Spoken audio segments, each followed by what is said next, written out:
Welcome to Keep It Off with Keo. However you lost your weight, whether it be bariatric surgery, weight loss injections, or organically, you'll find this is the only fact-based, no bullshit podcast that deals directly with the challenges of keeping weight off for life and addresses them. I'm Mel Harris, the founder of the Keo Method, and as always, it's great to have you with me.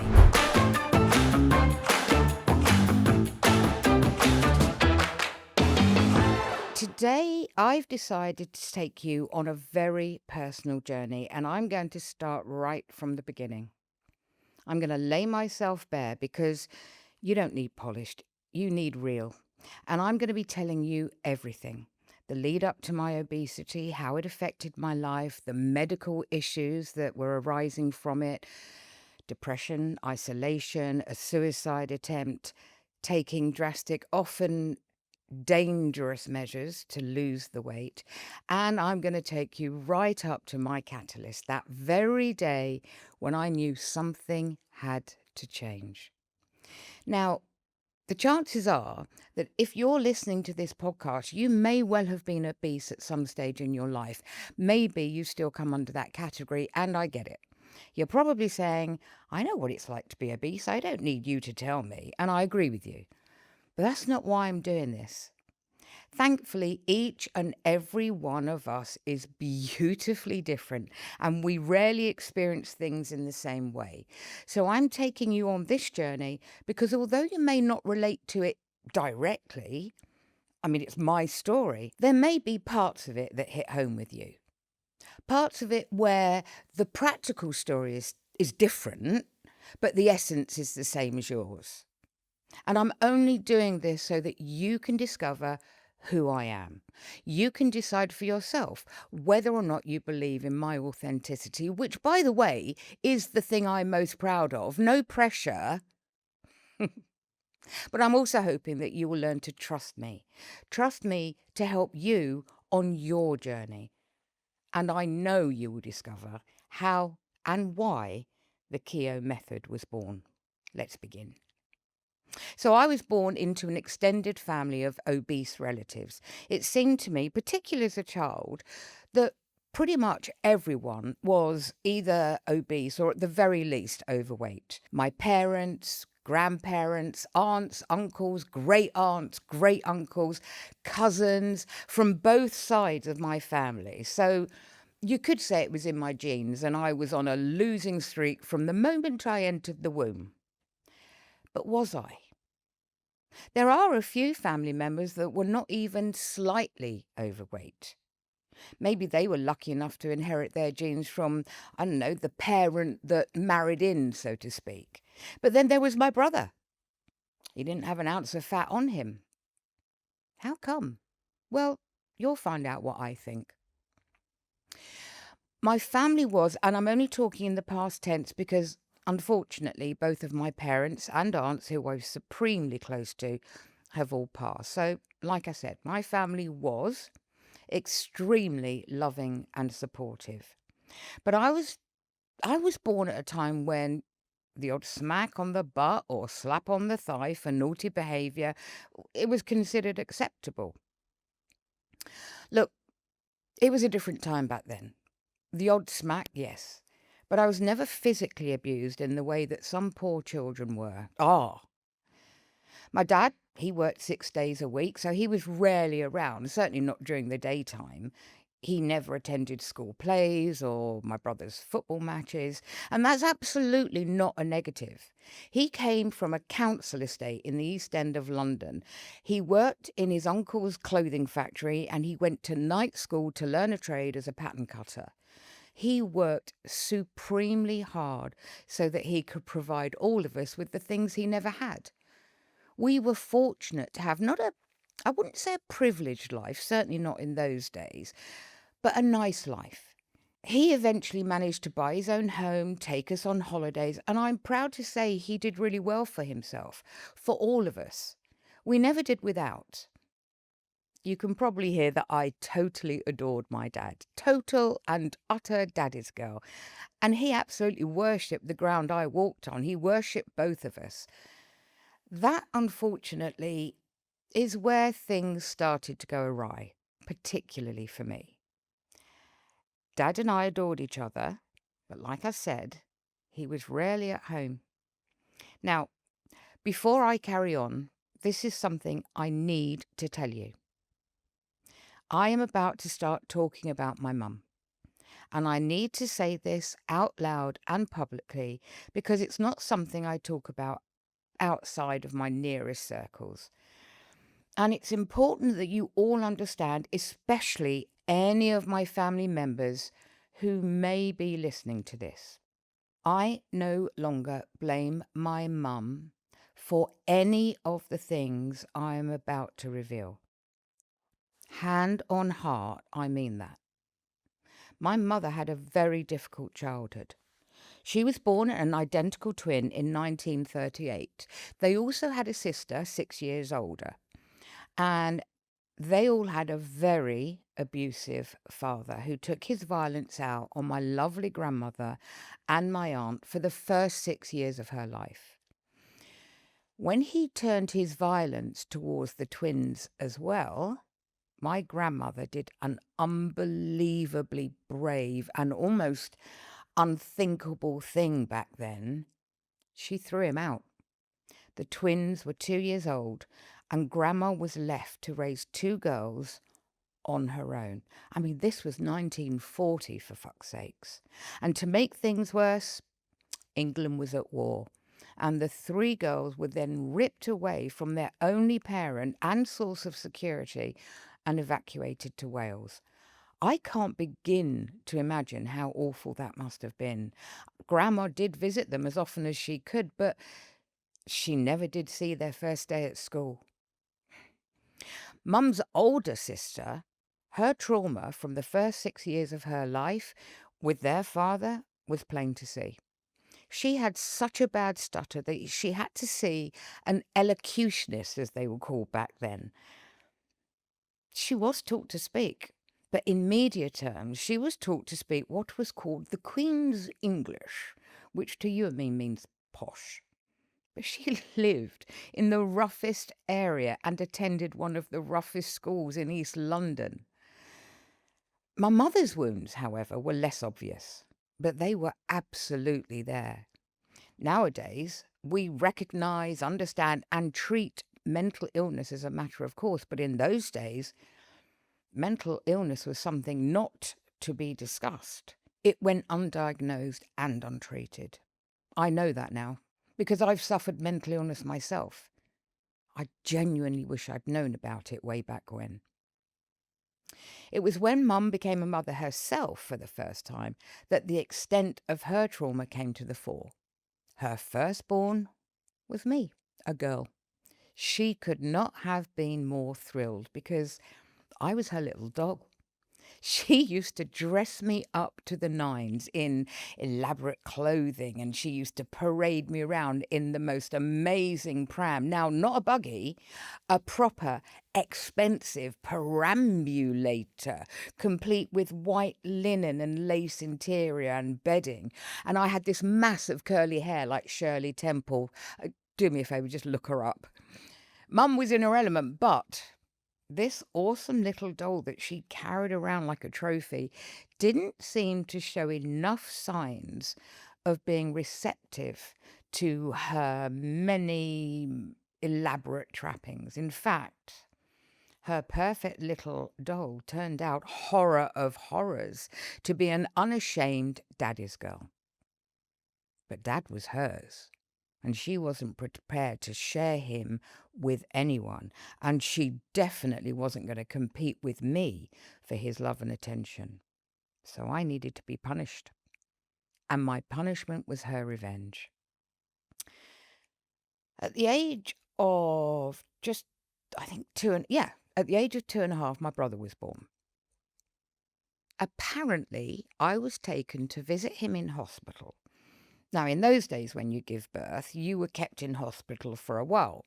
And the story goes that at this visit, I was presented with a present that my newly born brother had bought me. And according to legend, it was something called an Etch-a-Sketch, which was like a okay, I guess a olden day iPad or writing thing. You had a screen in front of you and you used to write on it and it would come up with this black lead, I think, image of what you had sketched. Uh, Anyway, guys, look it up. Well, according to that same legend, I threw this thing across the ward and said, "Don't be so stupid, babies can't buy presents." Now, you're going to hear this a lot. I was 2.5. And if any of you out there of a certain age, um, probably a certain age close to mine, you'll know what I'm going to say next.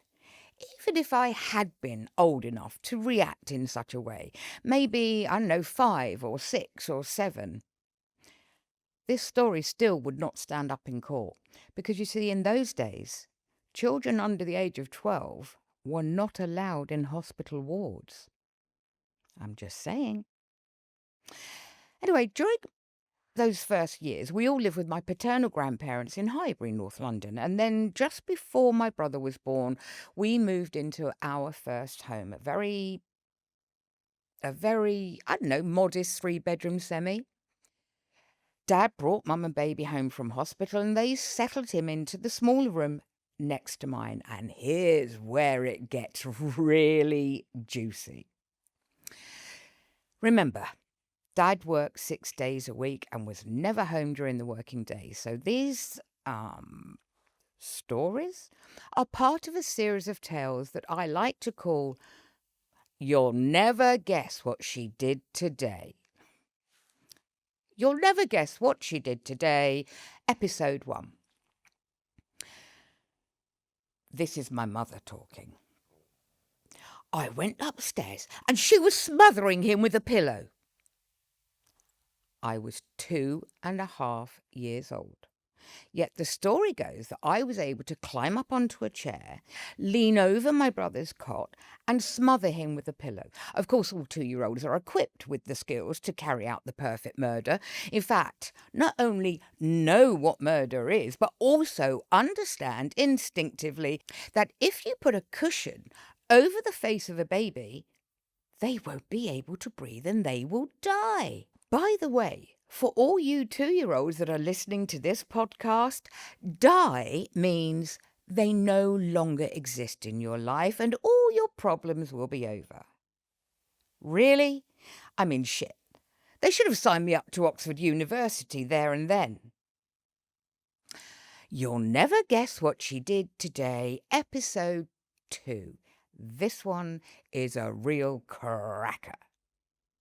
You'll never guess what she did today. I went upstairs and she was hanging him out of the bedroom window, Michael Jackson style. Now, she didn't say that. I just added it for, visual clarity. No, seriously. What a little ninja I was. At that age, I managed to pull up a chair and, with my superhuman strength, was able to lift my brother out of his cot, get him and the chair over to the window, climb both of us onto the chair, open a window, lift him up and over, and dangle him out. Now, all of you can clearly see how ridiculous these stories were, but I was only 2.5, and these stories were being repeated over and over and over again to anyone that would listen. So for me, the seeds were being sown. They were becoming a part of my psyche. I was a very bad little girl, and my daddy was always angry with me when I did these naughty things. Can you see where I'm going with this? Even in my teens, I could be sitting at the top of the stairs so I could find out what dastardly deed I'd got up to that day. Because when Dad came in from work, she always greeted him with, "You'll never believe what she did today." And I'd be sitting there thinking, where the hell was I when I was doing all these things? Other signs of what was to come started to silently reveal themselves. But they went unnoticed, or they certainly were never remarked on. For instance, Mum never ever got up to make us breakfast or see us off to school. She was never there to make sure we had the right books or our PE kits, the normal mum stuff. Instead, every single morning, I had to make her a cup of very strong tea and take it up to her, leave it on her bedside table without disturbing her. And every day I knew, as sure as eggs were eggs, that that cup of tea would still be exactly where I'd left it, untouched and stone cold, when I got home from school. I protested no end, because what was the point of me making her the tea? But no, fell on deaf ears, and every day I had to go through the same ritual.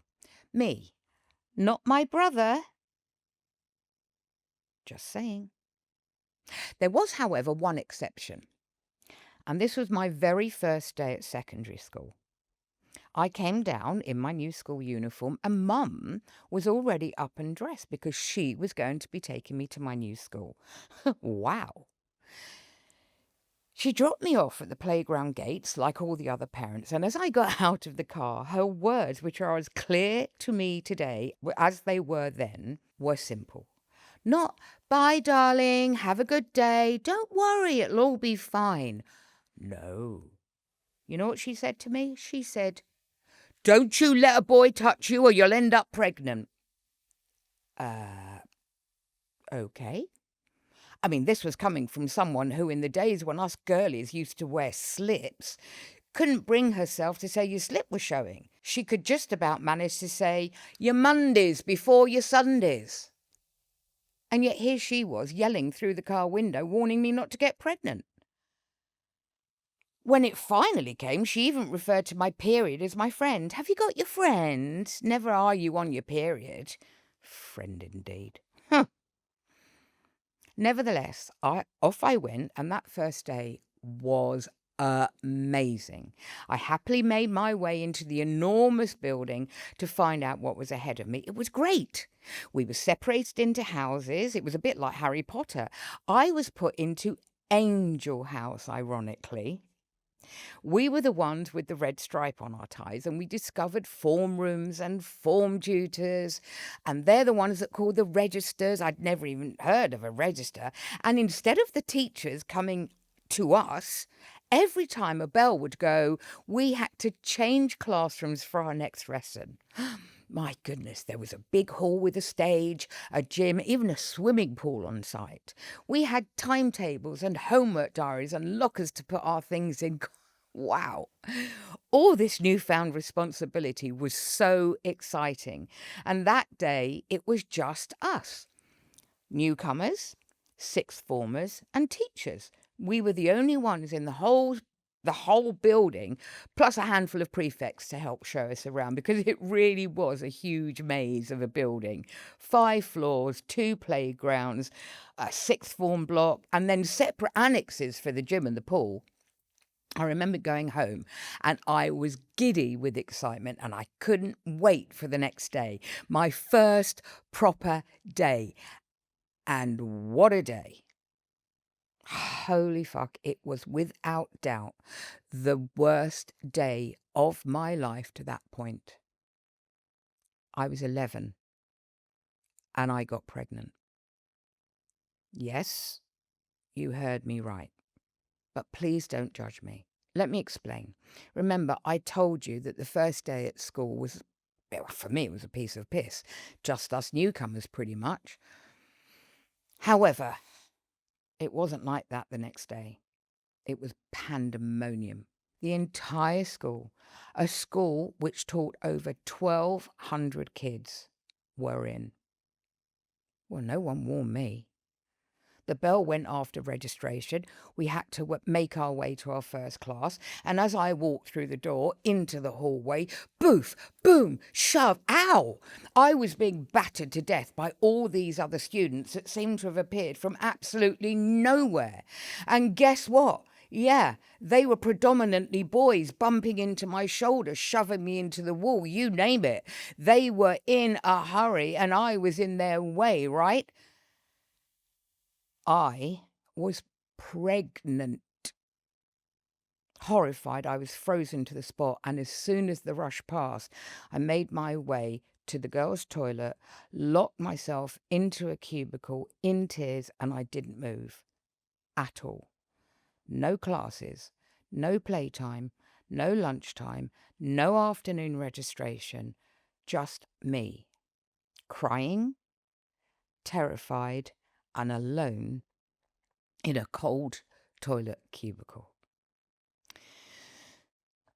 When I didn't turn up for afternoon registration, the alarm started ringing amongst the school staff, and finally, the deputy head of the school, an absolutely huge and formidable woman whose reputation preceded her, found me.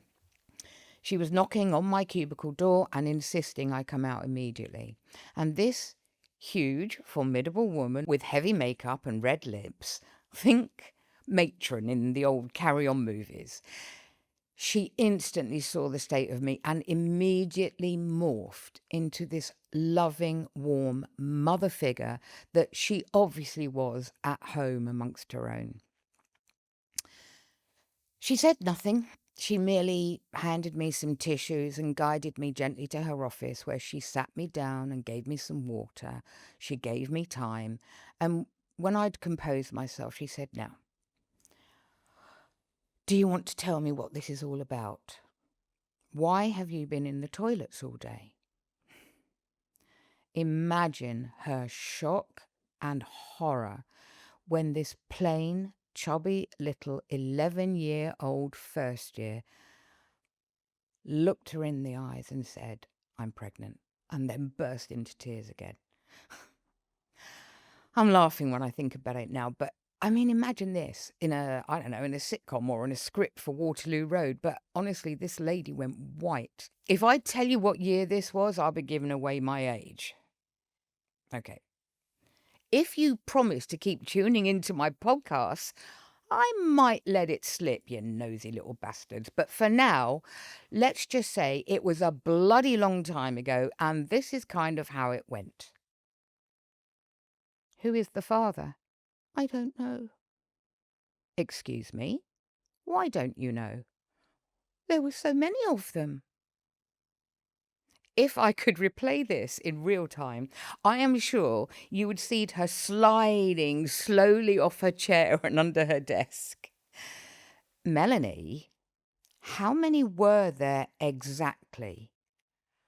Hundreds, miss. They were all running in the corridor and pushing me and shoving me. They weren't here yesterday. The colour returned to her face. This happened here at school. Not picking my eyes up the floor and mumbling, "Yes, miss."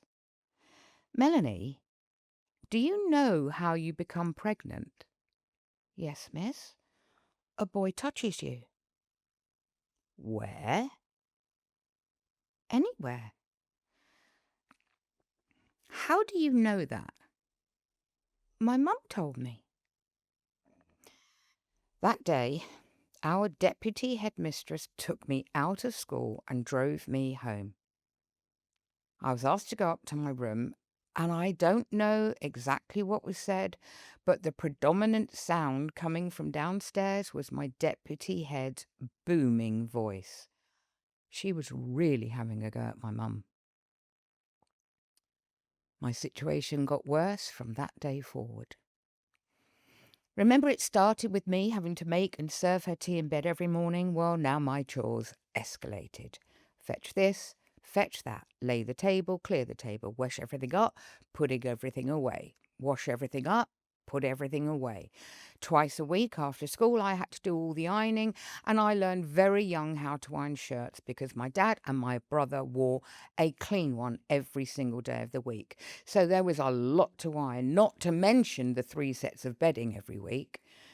By the time I was allowed to go upstairs and do my homework, I was exhausted. And I can see signs now when I look back of OCD and ADHD, because before I could do anything, I had to sort out and resort out and organise my desk area. Everything had to be perfect because before I could even open up an exercise book, I had to have absolutely everything lined up in order and tidy. Well, by then I could have fallen asleep standing up. So I went to bed, and then I used to struggle to get some homework done in the playground the following morning. To be honest, I'm still the same. If my apartment, particularly my kitchen and my bedroom, are in disarray, so is my head. And needless to say, my grades suffered. Now, on a Saturday, we and my dad's sister's family would go to our grandparents for lunch every Saturday. But my dad worked on Saturday mornings and my mum was always busy. She had to go to the hairdressers, she had to have a washer set, and she had to have a manicure every single Saturday morning. So it was left to me to get myself and my brother washed and dressed and to our grandparents. But not before I'd finished my weekend chores. I had to hoover the house from top to bottom. I had to clean the bathroom, the separate toilet, and the kitchen thoroughly. And it was only then that we could leave. And we had to change buses 3 times to get there. I mean, I was still a baby myself. All of this went on for years, but I never said anything. There was no point, because when I had tried to talk to my dad, he used to shut me down. He had very, I don't know, very Victorian values himself, because he'd been brought up in an environment where children were seen but not heard. And on top of that, he was adamant that he would never let his children play mum and dad off against each other. So he did what he was brought up to do, to stand by his wife and support her, regardless. As I progressed through secondary school, my chores got much more cumbersome. And in fact, my old school friends, who I'm still in touch with, constantly remind me that they used to come to my house every Thursday so that we could all go to our youth club together. Youth clubs. Oh, God, now I'm really giving away my age. But we did. We used to go every Thursday evening to a youth club. My dad used to drop us off, and then one of the other dads would pick us up and then bring us back home later. But when my friends got to my house, they found it really weird, bizarre almost, that they'd be sitting in the living room with my mum, casually chatting, whilst waiting for me to finish cleaning the kitchen after dinner and tackle the ironing. They'd never seen anything like this in their homes. And this amongst a constant barrage of, Mel, let me have a cup of tea. Mel, have you offered your friends a drink? And all of that kind of stuff. Now, look, I don't want your, oh, poor Cinderella pity. On the contrary, I mean, let's face it, I'm great at ironing, so there's always a silver lining. I'm just painting a picture. And if I'm going on too much, just fast forward me. But looking back, I can see clearly how these things were the cause, or at least part of the cause, of my obesity and my future mental health issues. I never really made any girlfriends at school. There were 1 or 2, but to be honest, they were kind of like the other socially awkward loners like me. Well, no, actually, there was one cool girl that I became a close friend. She was really up there. And I think, if memory serves me, she could have been the first girl at school to lose her virginity. I could be wrong. If I am, I'm sorry. If you're listening, I am really sorry. I was talking about someone else. But you know what? She found religion. And before we'd even finished our schooling, she stopped answering my phone calls. So that was that. But I did make friends with boys. Not just boys, let me tell you. I'm talking the cool dudes. I guess I wasn't a threat to them. They didn't fancy me, so they could treat me like one of them. And I was quickly becoming a people pleaser, so I accepted it. And I started to ensure I had the same interests as they did, like cars. In fact, once we started driving, we used to spend most weekends at each other's housing, changing spark plugs, etc. Hey ho. At some point, the girls did want to spend time with me. Not because I'd blossomed into a beautiful social butterfly, because that didn't happen until much, much later, but because they wanted to get close to one or more of the boys, including my brother. They also realised that if they went out with me, I'd always make them look good, so why not? But a problem developed, and it was the problem I had with all of my close friends being male. You see, once they met girlfriends that later became their wives, I got dropped. like a brick. None of those ladies wanted their future husbands to be besties with another woman. But that hurt. It hurt the most with my very, very best friend because we had been going everywhere together. We were really close. We went on holidays together. We laughed all the time. We laughed so much our bellies hurt. And it was always literally one big adventure after another. And then it wasn't. And that really, really left me shattered. I was now no longer at school. I was working, but alone in an office with just one boss who was hardly ever there. I had moved out and into my very first home alone. And depression started to set in. In fact, it took hold. And my obesity really took over. But you know what? All of that is going to be for our next episode. Now, I really hope you found this episode beneficial in some way, even if it makes you realize that you're not on your own here. I really do understand how our environment shape the people we become. I don't often do this kind of podcast, so do let me know. Send me a message on WhatsApp or contact me on social media or through my website. All of my contact details are listed in the show notes. In the meantime, listen into my next episode and found out how, regardless of all that, I was impacted by my weight, I attempted suicide, I ended up in a mental health facility for 5 months. But I also turned everything around into a positive, brilliant, thriving life and new body. I'll see you all next time. Thanks for listening.